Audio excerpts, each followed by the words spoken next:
So today I want to ask you a question that sounds impossible. How can robots actually feel anything at all? For me, the answer begins with chemistry, which is a subject I genuinely enjoy, and I even took it at A level. So human empathy isn't just magic, right? It's chemistry. It's hormones like oxytocin, which shape bonding. It's mirror neurons, which are just brain cells that fire when you do something and you see someone else doing the same thing.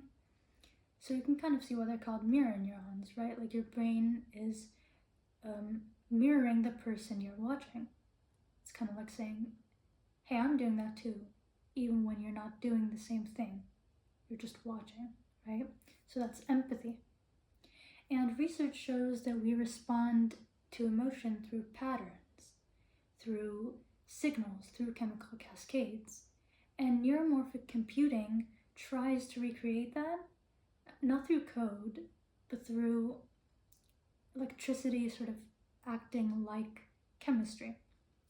Now, in our brains, the strength of the connections between neurons is determined by experience, right? And neuromorphic chips try to do that exact same thing. They try to learn through changes in connectivity.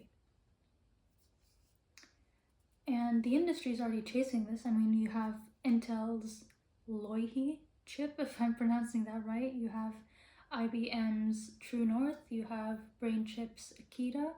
All of those are moving towards brain-like computing. We're trying to mimic the human brain. Now, when you combine neuromorphic computing with empathetic healthcare robots, which you're going to see a lot of in my research article, you start to get machines that don't just follow instructions. You get machines that have the ability to interpret us and our emotions. And now that I've mentioned my research article, I think now is a good opportunity to sort of jump into some quick definitions of a couple words that I used extensively in my research article. Because I think teaching is an employability skill, and I want to tell you about those things because I think they're interesting. So biomarker is a word that I used extensively, and what a biomarker is just simply a signal from the human body that tells us something about that person's health.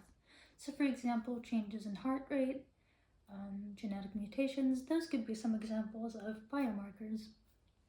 Now, multimodal data is another sort of phrase that I used extensively, and multimodal data just means a combination of different biomarkers, a combination of different signals from the human body. Now, the purpose of a multimodal data is that it gives us a better picture of how the patient's doing, right? When we combine different sort of factors affecting their health, we get a better picture of how they're doing. So what's an example? So let's say we have some information, maybe from an fMRI. You've probably heard of an MRI, but an fMRI is just a functional MRI. It's a type of medical imaging that tells us which areas of the brain are active during a particular task, and that's based on different changes in blood flow. So let's say we have fMRI as a biomarker. Let's say we have a blood test, right? So now we have both brain activity information and blood chemistry information, and when we combine those two, we get multimodal data, which helps us get a better picture of how the patient's doing, get a better picture of their well-being. So now if we go back to the original question, how can robots feel? First, can robots actually feel anything at all?